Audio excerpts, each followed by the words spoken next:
बिस्मिल्लाहिर्रहमानिर्रहीम। अस्सलामुअलैकुम। मेरा प्यार मेरी दुआएं आप सबके लिए। आज जो मैं आपको रेसिपी दे रही हूँ उसका नाम है नूर जहानी कबाब। और उसके लिए सबसे पहले मुझे तैयार करने हैं चपली कबाब का मसाला। तो मैं आपको बताती हूँ और फिर बाकी जो है स्टेप बाय स्टेप मैं आपको बताती हूँ।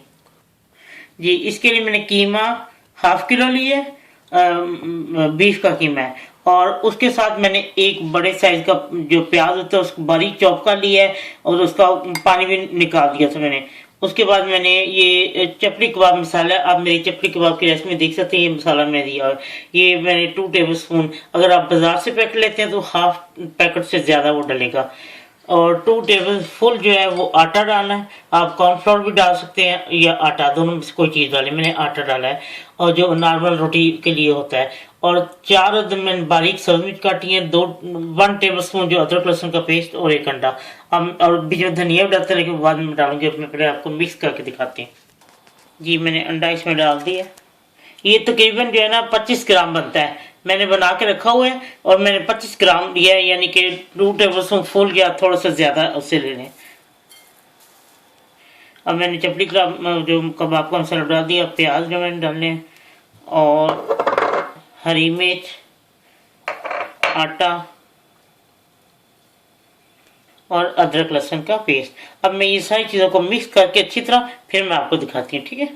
जी, मैंने आपको मिक्स कर लिया। आपको मैंने बताया था कि जो चपली कबाब वाले हैं वो चपली कबाब का मसाला उसको कहते हैं घूमते हैं। घूमते क्या, वो ऐसे ऐसे करके इतना मतलब 15 मिनट तक वो ऐसे हिला उसको मिक्स करते रहते हैं। थोड़ा थोड़ा पानी का छींटा भी देते रहते हैं और ये इस तरह को करते रहते हैं। अब मैंने अच्छी तरह इसको मिक्स कर लिया है और मेरे पास तो फ्रोज़न धनिया था, मैं यही डाल रही हूँ और मैं इसको डाल के अच्छी तरह मिक्स करके आपको दिखाती हूँ।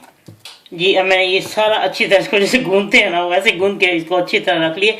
और अब मैं इसको आधे घंटे के लिए छोड़ देती हूँ, फिर मैं आपको बताती हूँ मैं क्या करने लगी इसके साथ। जी, ये देखिए मैंने चपली कबाब बना ली। अगर और तो पड़ी और डालते हैं, मैं आपको बताती हूँ कि मैंने एक प्याज ली है, एक प्याज क्यूब में काट लिया इसको। अच्छा, अब मैं इसको फ्राई करती हूँ। जी, मैंने इसमें 1/4 कप से थोड़ा ज़्यादा तेल डाला और अब मैं इसमें प्याज को फ्राई करती हूँ।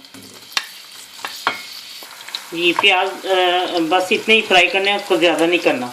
और अब मैं इसके ऊपर ये जो कबाब है ना मैंने बनाए हैं, ये मैं इसके ऊपर रख देती हूँ।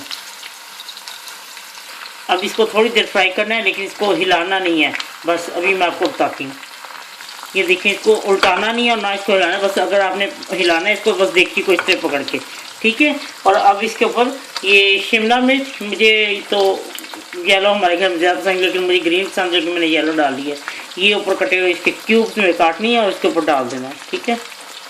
और अब टमाटर भी, एक टमाटर बीज निकाल कर और एक ही शिमला मिर्च और एक ही प्याज देना है ना, इसके ऊपर मैं डाल देती हूँ सारे क्यूब में कटे प्याज टमाटर भी। और हरी मिर्च और हरा धनिया, लेकिन मेरे पास हरा धनिया था, जो था मैंने डाल दिया है। और अब मैं इसको हल्की आंच पे इसको दम देती हूँ, फिर मैं आपको बताती हूँ कितनी देर इसको मैंने बनाना है। ये देखें, इसको मैंने तकरीबन 10 मिनट रखा है और अब मैं इसकी साइड बदल देती क्योंकि ये अब वो ऐसे टूटेंगे नहीं। ये देखें, नीचे से रोस्ट भी हो गए और इसी तरह मैं इसकी साइड बदल के और फिर 10 मिनट के इसको दम दूँगी और फिर मैं आपको डिश ऑफ करके दिखाती हूँ, ठीक है। लीजिए, नूर जहानी कबाब तैयार है। इतने टेस्टी है, बस आपने इसको ज़्यादा नहीं, ये जो है टमाटर और शिमला मिर्च को बहुत ज़्यादा नहीं गिराना। बस 5-10 मिनट एक तरफ और दूसरी तरफ इसको साइड चेंज करके इसकी कबाब की, तो बस आप 10 मिनट बाद इसको और दम दें उतार लें। तो ये इतना टेस्टी, इसको आप बनाएं चावल जैसे आपने बनाए या कोई, तो उसके ये नान के साथ वैसे खाएं, बहुत अच्छे लगते हैं। एक हटके ज़रा डिश है इसलिए मैंने ये बनाई थी, बहुत ही मज़े की थी, मैंने कहीं खाई थी और इसका नाम है नूर जहानी कबाब। तो ठीक है, खाएं और फिर मुझे ज़रूर बताएं कि आपको कैसी लगी है। तो क्योंकि शिमला मिर्च और टमाटर ज़रा खड़े खड़े रहे तो वो ज़्यादा अच्छे लगते हैं। तो ठीक है, बच्चों के लिए आप मिर्चें कम या ज़्यादा कर सकते हैं चपली कबाब में, ठीक है। जब आपका दिल चाहे आसान और मज़ेदार खाना खाने को, तो आइए ना रिदा के किचन में। प्लीज़ सब्सक्राइब करना, लाइक करना और कमेंट करना ना भूलें। अल्लाह हाफिज़।